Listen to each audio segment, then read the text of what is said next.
with remembering all those passwords.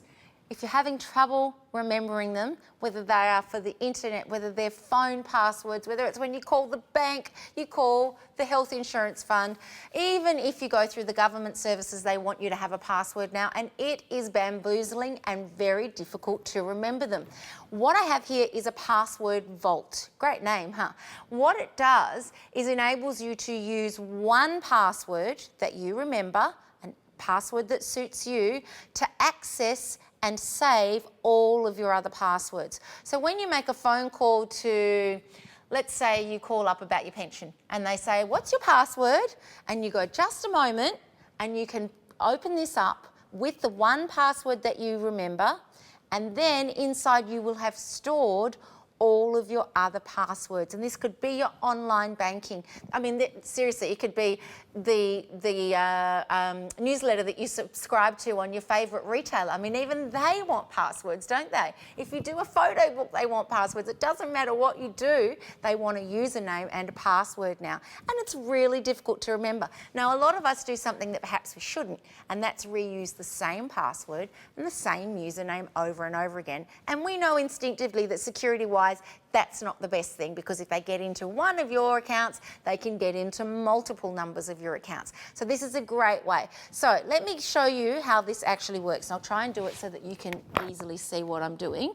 So very simply, you just turn it on over here. When you first turn it on, it will ask you to set up a password. I have already done that, and I've just made it 4 zeros for ease. Now you would want the password for your password vault to be something unique. So make that your most difficult one that you're going to remember easily, because that's the one that's going to protect all of your other passwords. But it can be anything. It could be the name of your first dog, I guess it would still be fine. But I've just set up 0, 0, wait a second so you can see it, 0, 0, 0, 0. So as soon as I do that and press OK, it opens up the password vault. Now in here, I'm just going to try and get my angle right. You can view, add, edit, or delete the passwords that you've put in there, and you can also adjust the settings. So I've already put 1 in. So if I click view, you'll see that I have just typed in bank. Now you can also see that you can search. So when you have up to 400 passwords in here, say you wanted to search for, give me a name guys, say it was your ANZ account, or it was your Myer account, or it was any of the retailers that you use, or it was the, you know, MBF or whoever, you know. I'm probably not supposed to use all those names, but I have now. But you know what I mean. You can just search by name so that you can easily find it, and then we can say, okay. And then when you go in, it says bank, and you can see the little pictures on the side. So the website, you could even type in the full website address, but that might, you know, be your bank website. And then the next one is going to be your username.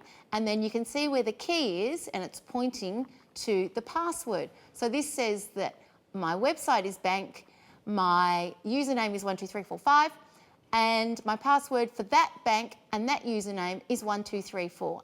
And then you can also add some extra notes in. So I've written changed in 2016, because what do they keep telling us? They keep telling us change your passwords regularly, and we forget when we last changed it. So it's like 2 years go by and you go, oh gee, I haven't changed my password for 2 years. If you put a note in there, then you'll know. Or you might say conversation with the bank teller on that day, so that you've got some little notes there to remind you.